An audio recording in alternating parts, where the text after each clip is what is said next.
Hello, ladies and gentlemen. Welcome to College Football Bracketology post rivalry week edition. The field has been slimmed out. We know what teams are left, what teams are in contention. This is what the rankings looked like coming into rivalry week. So I will adjust these accordingly based on who won and who lost. Now, we'll see how close I can get it to where the playoff will be. We'll see. It's going to be interesting to see how these teams end up panning out. So first, let's recap the rivalry week that was. How did each team in contention, how did they do? Oregon, not much to say about them. They completely blew out their rival. Washington 49-21. Absolute beatdown. They took out a year of frustration. They lost both the games last year to them, cost them a playoff spot. This year they will be in the playoffs. Only team to finish the regular season undefeated. Congratulations, Ducks. They are going to play Penn State in the Big Ten title. Now, why are they playing Penn State and not Ohio State? Because all I've been hearing about is a potential rematch between Ohio State and Oregon. Well, Ohio State laid a massive egg on the biggest stage, coming off of a massive win over Indiana, where they looked like the best team in the country.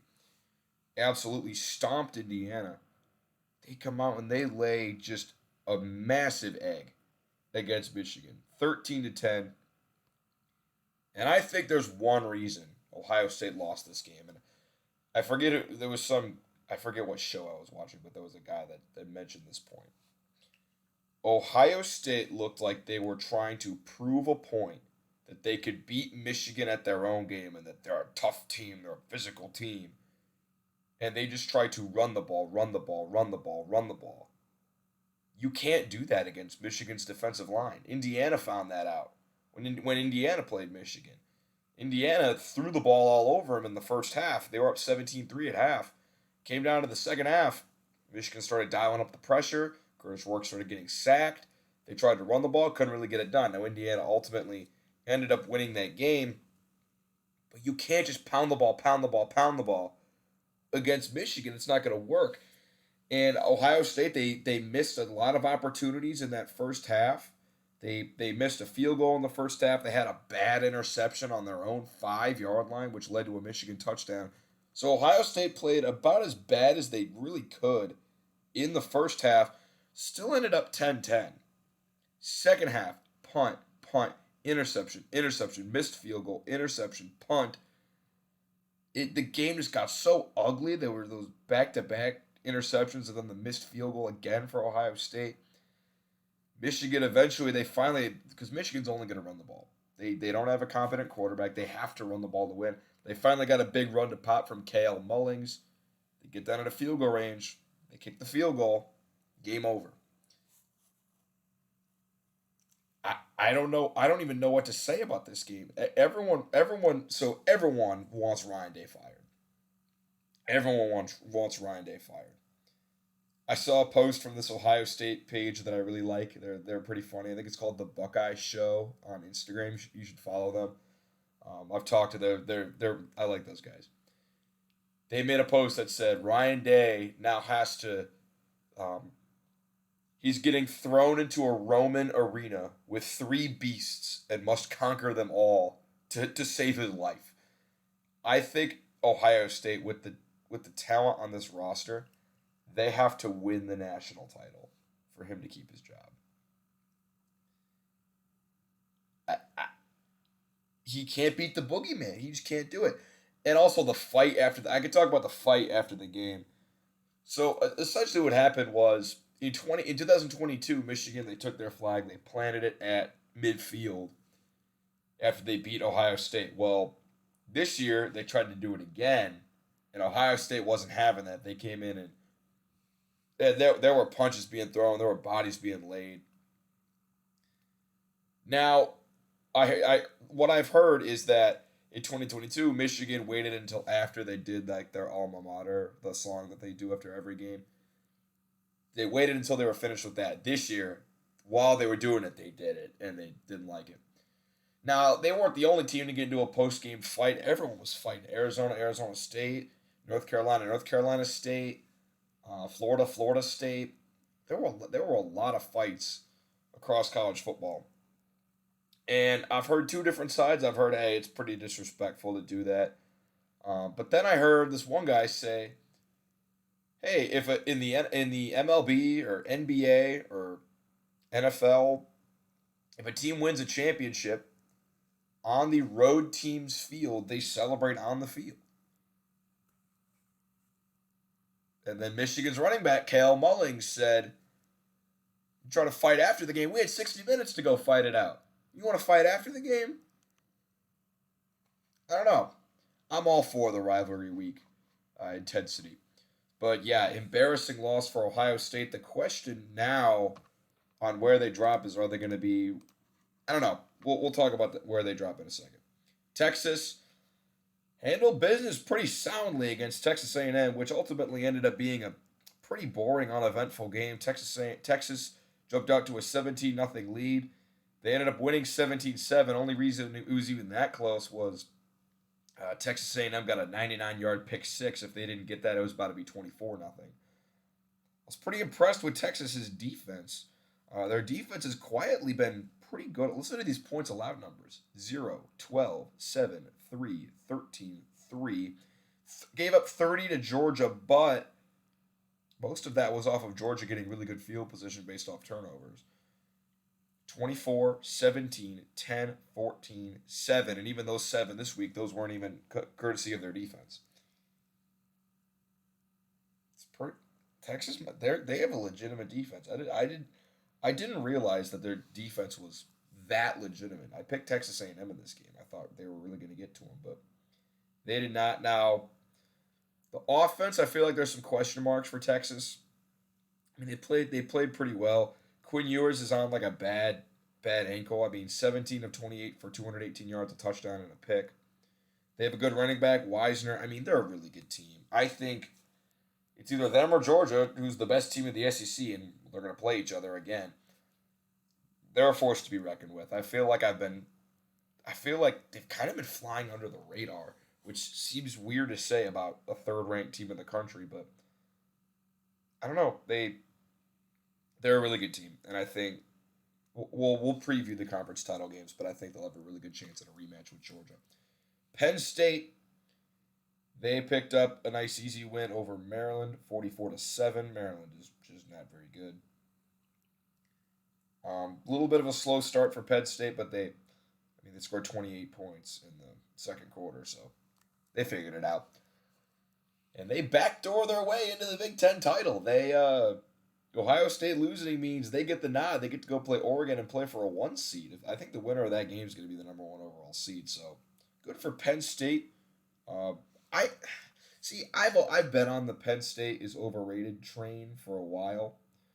Their resume is almost exactly the same as Indiana. They have the loss to Ohio State, but they've won all their other games pretty convincingly. They have some close wins here or there, but that's another team whose defense is elite. Like, they don't have very many points allowed. Now, the only game I think their defense really looked poorly was that game against USC, which they won in overtime. We'll see. I think they could give Oregon a run for their money, and I'll talk about that when we pick the game. Notre Dame beat USC. It was a close game. Don't let that final score fool you. This game went right down to the wire. USC had the ball down 7 with 3 minutes to go in the red zone. They threw an interception. Notre Dame brought it all the way back. And then on their next drive, they threw another. They threw another. So Notre Dame had 2 pick sixes in the final 3 minutes of that game.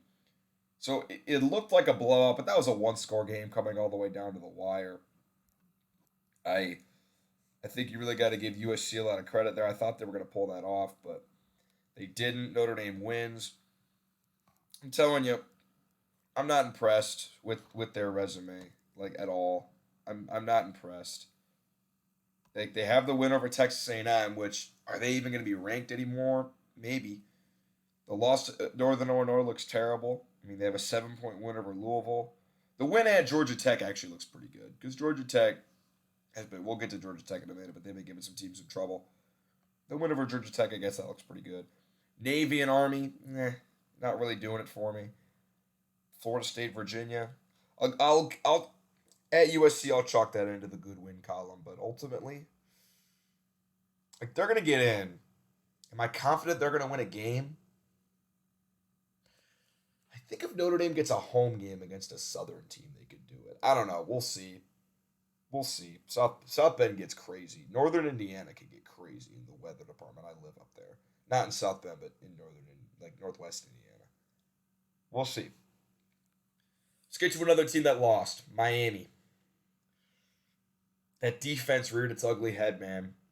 That we know their offense is amazing. Cam Ward's been magnificent all year. Defense isn't good enough. It just isn't good enough, and it cost them this one.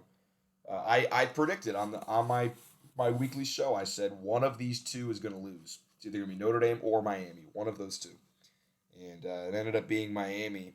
And Syracuse was able, or Notre Dame survived. Syracuse dealt Miami a blow that knocked them out of the ACC title game. It's going to be close on whether or not Miami gets in, and we're going to talk about that when we move the teams. But ultimately, their offense is great. Defense isn't good enough. Now, I will say this.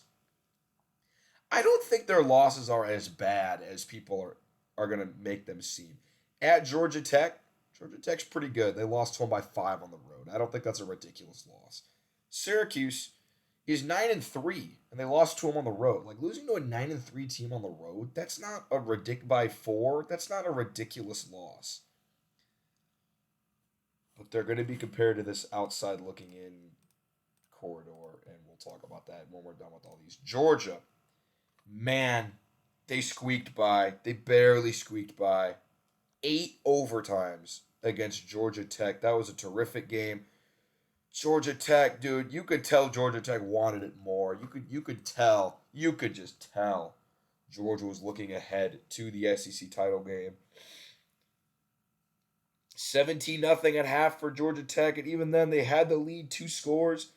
Georgia scores with 3 minutes to go to make it a 1-possession game, but you have the ball. Haynes King fumbles it. Georgia goes down and scores. We're headed to overtime. First overtime, Georgia scores. They kick the extra point. Georgia Tech scores. They kick the extra point.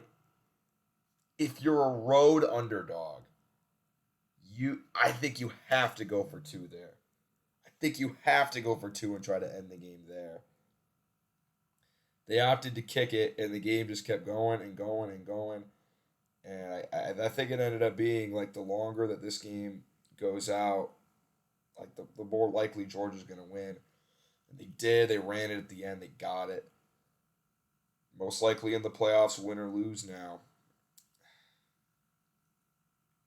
Sorry, Georgia Tech. Tennessee.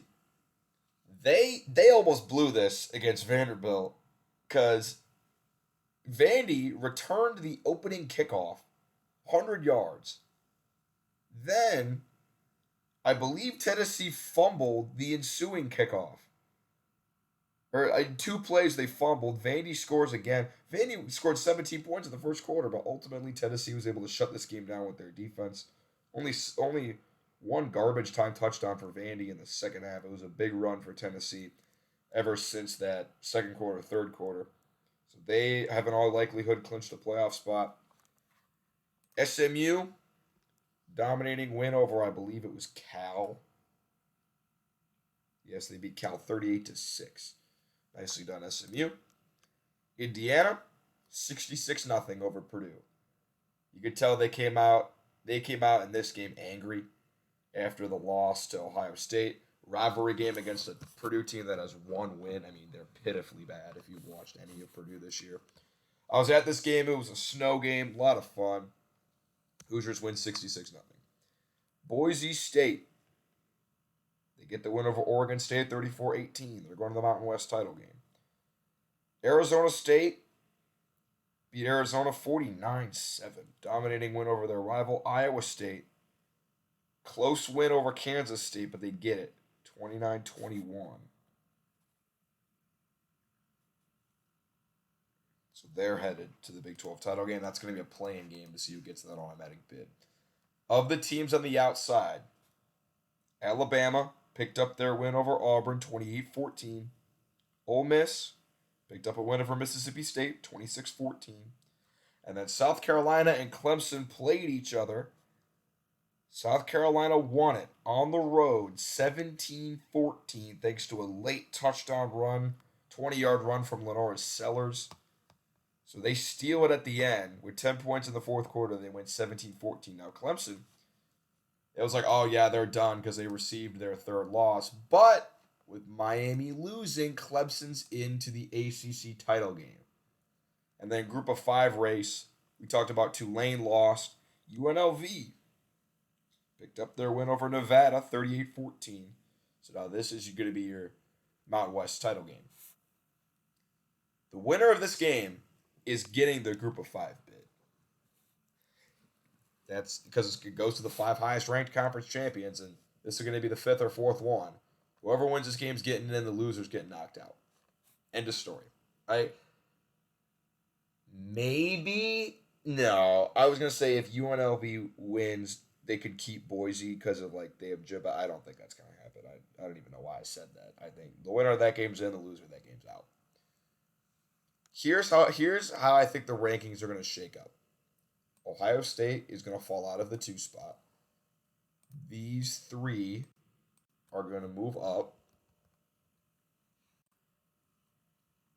And then Miami's falling out, which means these 2 are moving up. Now the big question, one of the questions I'm looking at, where are they going to rank Ohio State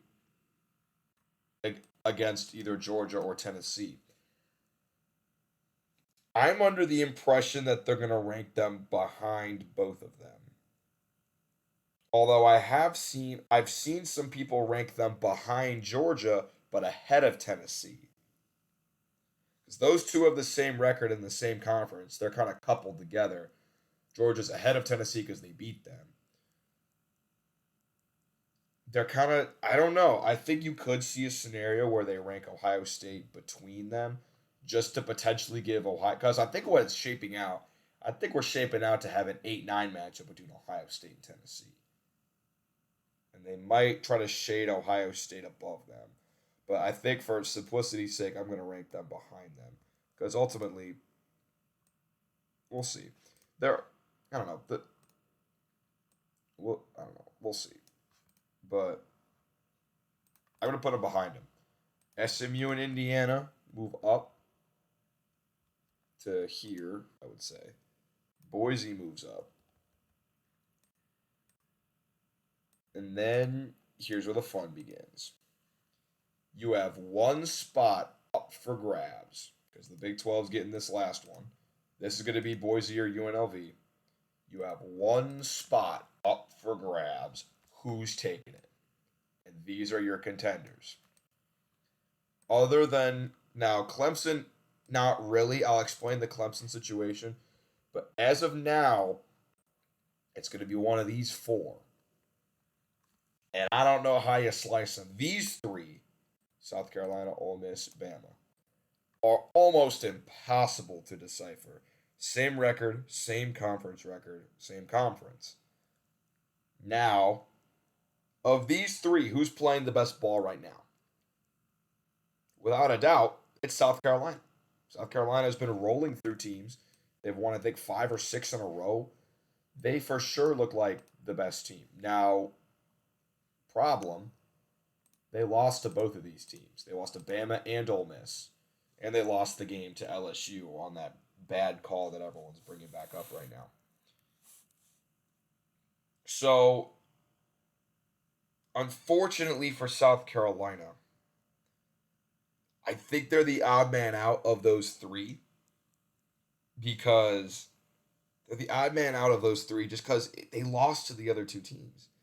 Now I understand they're playing the best now, and if they, I think of those 3, the team I'd least like to play is South Carolina. I think they're the best of those 3 right now. The games have to matter.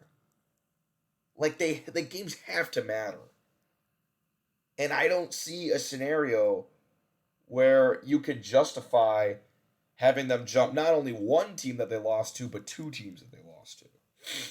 I just don't see a way you can justify doing that. I don't see it.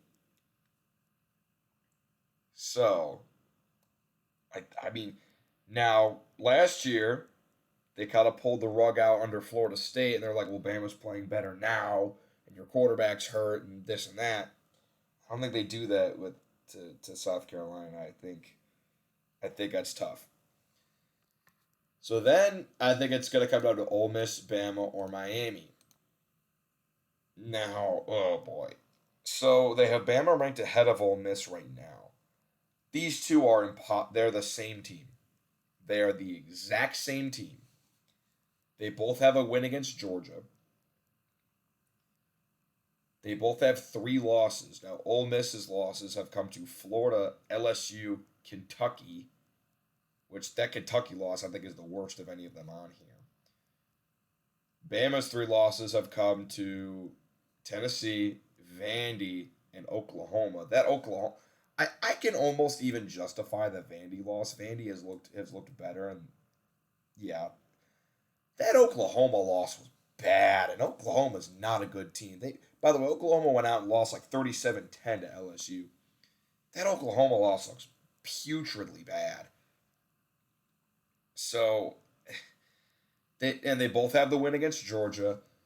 I think Ole Miss has another good win in there. Alabama crushed LSU on the road, and Ole Miss lost to them, so maybe that's why they have them that way. Although Ole Miss also beat Oklahoma and Alabama lost to Oklahoma. Like, it's impossible to decide between these two teams. And then you got Miami. I've been saying Miami's overrated all year, but like, I'm gonna come to their defense here because they only have 2 losses compared to 1 for Bama and Ole Miss, or 3 for Bama and Ole Miss, and it's 2 tough teams on the road. It's 2 tough teams on the road, and they didn't get blown out in either one of them. Like, Alabama looked really, like, if you watch them in that game against Oklahoma, you're like, should they even be in the top 25? That's how bad they looked. And Ole Miss, I think a loss to Kentucky at home is equally as inexcusable.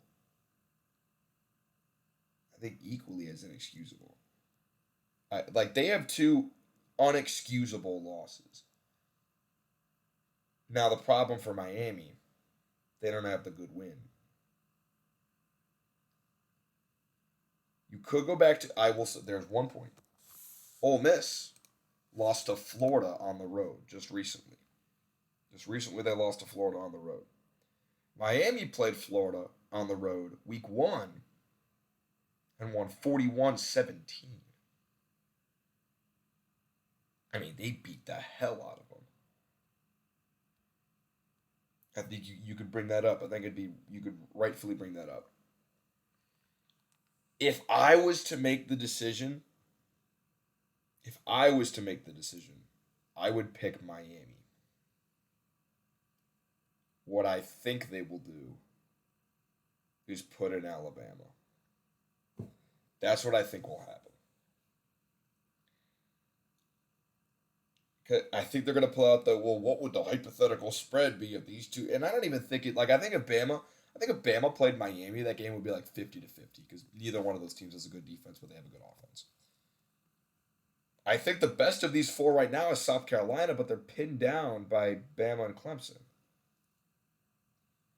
And the AP poll also reflects that. Bama and Ole Miss are ahead of South Carolina in the AP poll. The AP poll, where did they drop Miami to? I'm pretty sure the AP poll murdered Miami. Yeah, Miami's behind all of them. Actually, the AP poll, it's Bama, then South Carolina, then Miami, then Ole Miss, which is interesting. But we saw in the poll last week that Ole Miss and Bama are ahead of South Carolina, and I don't think that changes. So it's going to come down to Miami, Bama, or Ole Miss. Now, the college football playoff poll has been kinder to Miami than the AP poll. Like, they had Miami above Georgia and Tennessee, where the AP poll had it behind them. And here's another thing I've heard.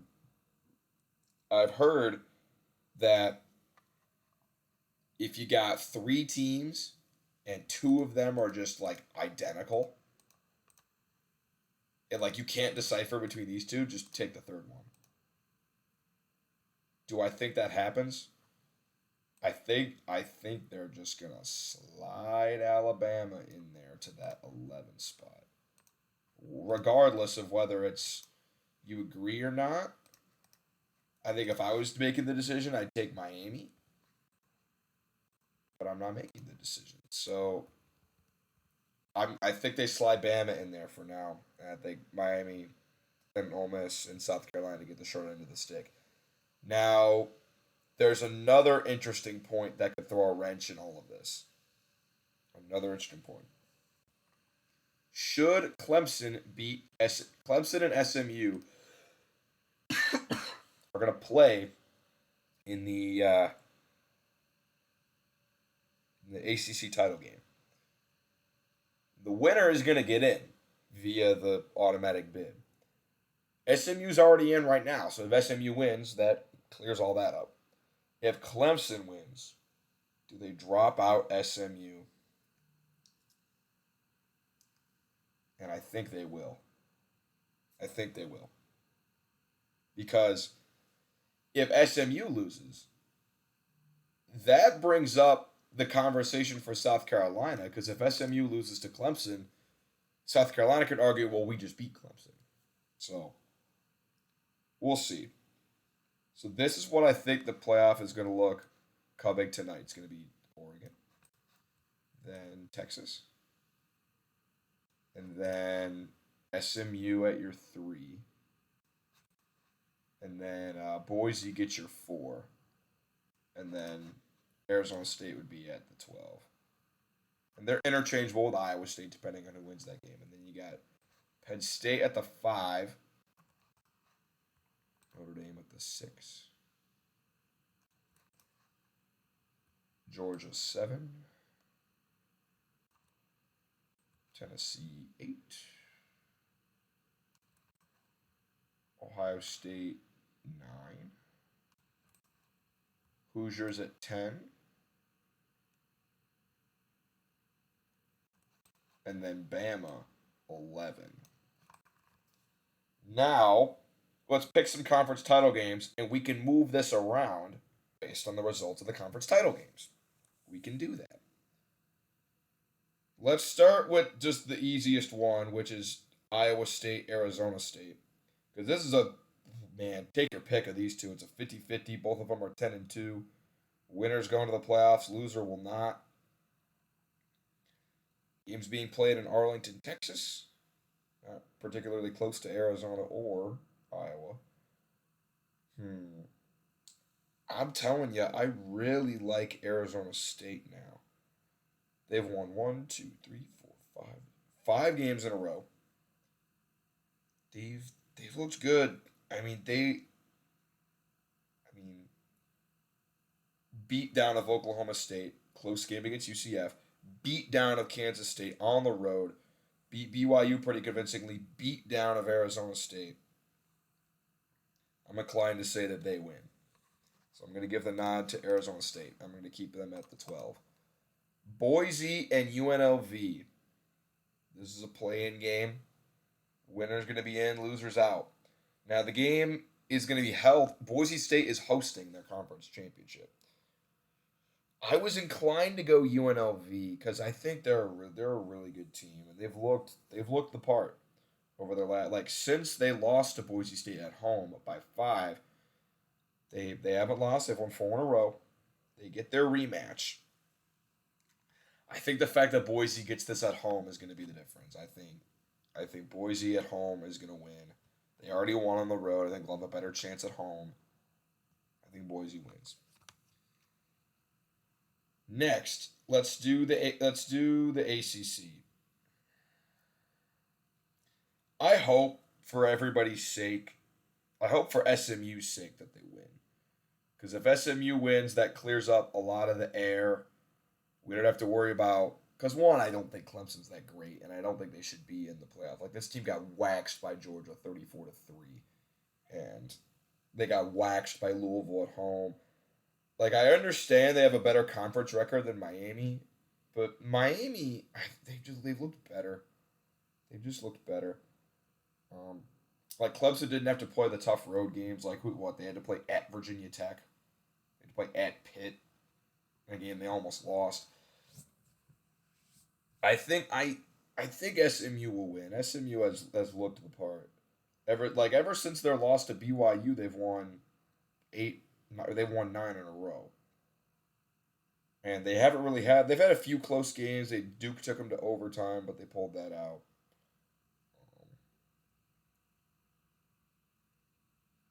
I mean, yeah, their last 2 weeks they've won 33-7, 38-6. I think SMU wins. Now, Big Ten and the ACC would start, or the SEC. Would start with the SEC. Texas, Georgia. Georgia, of course, played at Texas in the regular season and beat them down pretty badly. This game will now be played in Atlanta, which is a de facto Georgia home game. However, I do think Texas fans will show out. Texas is favored on the spread, 2.5. What has Texas done since that loss to Georgia? Well, they barely squeaked by Vandy, and then it's been blowout over Florida, good win over Arkansas, blowout over Kentucky, blowout over A&M. Georgia, I think people might be starting to figure out what to do to Georgia. I mean, Haynes King nickel and dimed them the whole game. They've had the bad loss to Ole Miss. I think Texas is playing better right now. And I think they have the revenge factor, the rematch factor. I think they'll be better prepared in a second matchup against Georgia. I think Texas beats Georgia and wins the ACC title. Lastly, Oregon, Penn State. I think everyone's going to be on Oregon in this game, and I don't think that's ridiculous. I'd argue that Penn State has looked the part. I've argued they look because since their loss to Ohio State, 35-6 over Washington, 49-10 over Purdue, close game at Minnesota, but they got it done, 44-7 over Maryland. They're going to have, I think, a large contingency of fans. I think a lot more than Oregon. The game's being played in Indianapolis. I think overall, or like, what is Oregon like? Okay, since their big Ohio State game, they got a blowout win over Michigan in there. The only game really the whole year they've struggled since like their first couple games is the game against Wisconsin where they won 16-13. But Penn State is similar to Wisconsin in the form of their defense won't lose the game for them. I think Oregon's going to try to win this game with their offense, and Penn State will try to win the game with their defense. And it's which one do you like better? Or which weaker side do you like better? Do you like Penn State's offense more than Oregon's defense? The Oregon defense the Oregon. Start looking at Oregon's defense. No points to Purdue, 9 to Illinois, 17 to Michigan, 18 to Maryland, 13 to Wisconsin, and only 21 to Washington. This is a coin flip. The spread is 3.5 in favor of Oregon. The FPI actually likes Penn State. I think in this crazy college football season, there's one team due for a loss, and it's the only team that hasn't lost yet. I'm picking Penn State to beat Oregon. So here's what I think happens. You got Oregon dropping down. These two slide up. And then the interesting thing is what do you do with Notre Dame? I think that rightfully so they would slide Oregon here at 3.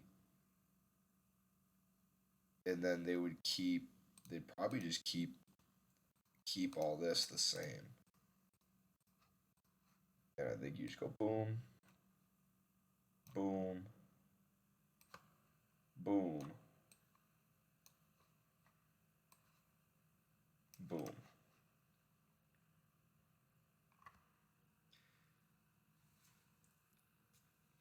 That's what I think they would do.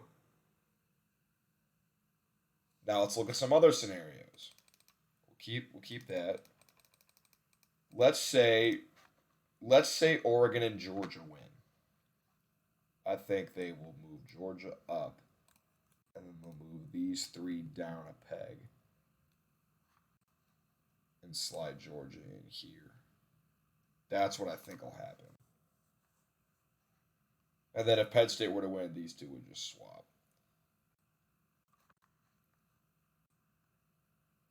So then your bracket looks like this. Texas goes here. Notre Dame goes here. And Penn State goes here. Now, the one matchup I want more than anything is IU at Notre Dame. I will be going to that game if it's IU at Notre Dame. I really want to see that. I really do. I'll be going to that if that happens. So, for the sake of that, I'm going to be rooting for Georgia to beat Texas in the SEC title. Because I'd much rather play Notre Dame than Georgia.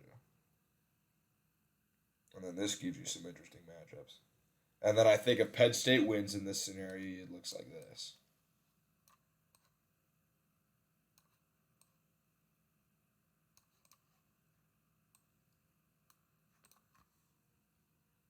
We'll see. I think we'll see. The big question marks are going to be where does Ohio State rank in comparison to Georgia and them? Move these back. I think this is what it's going to look like today, at least. I think there's a very good chance they do this. So that way, Ohio State Tennessee would be a home game for Ohio State. I think they could definitely give Ohio State the benefit of the doubt with that one. I'm not saying they will, they just might. We'll have to see. Questions will be answered tonight. Questions will be answered tonight. I might do a recap. I'm gonna be at the Indiana basketball game, so I'm not gonna be able to watch the selection show. But we'll see. Take care, everybody.